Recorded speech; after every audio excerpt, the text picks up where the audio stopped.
So, dito nga po mga kalingap mga ka-EDSI, basher ni Beyonce, inggit na inggit at naiinis sa suot ni Beyonce. So, yan po yung ating pag-uusapan po mamaya mga kalingap mga ka-EDSI.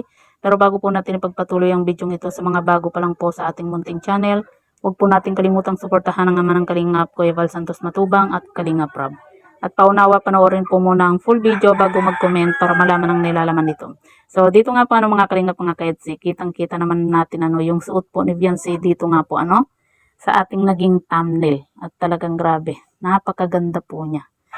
Para at kumbaga talagang pang model po talaga yung dating po ni Beyonce dito.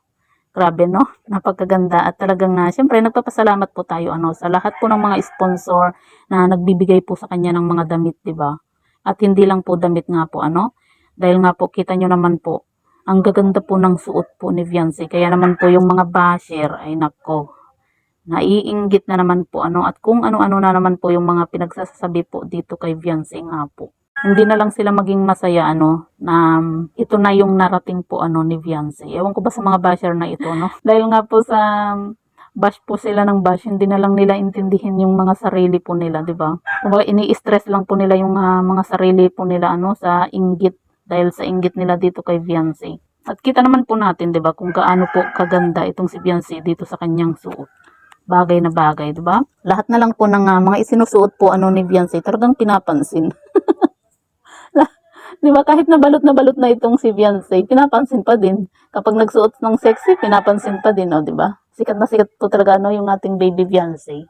Kasi hindi po nila matanggap na lahat po ng mga isinusuot ni Beyonce, talagang bagay na bagay sa kanya, Minsan nga mapapasana all ka na lang talaga, kasi ang galing pong magdala ng damit ni Beyonce kahit na anong ipasuot mo sa kanya, kahit nga yung mga simpleng short lang, tapos long sleeve, grabe, 'di ba?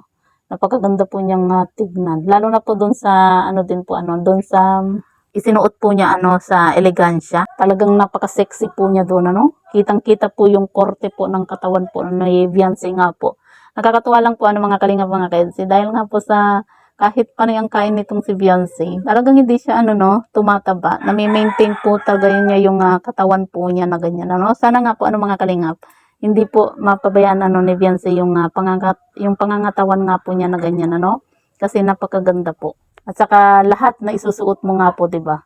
Lalo na po at matangkad din po itong si Beyonce. Kaya lahat po talaga ng isinusuot po ni Beyonce bumabagay po sa kanya. Pero nasa nagdadala lang naman po 'yun kasi minsan kahit kahit payat ka, tapos meron kang isusuot na damit, talagang hindi rin bagay, 'di ba? Pero itong si Beyonce, kahit na anong ipasuot po sa kanya, talagang bumabagay. Kaya yung mga basher, hindi talaga maiaalis sa katawan po nila yung inggit nga po. Dahil nga po hindi nila matanggap na lahat po ng mga naisusuot po ni Beyonce, bagay po sa kanya, Kaya kayong mga basher, ma-stress lang po kayo dahil yung aming baby Beyonce ay masaya po kasama si Kalingap Edo sa pamamasyal nga po sa Hong Kong.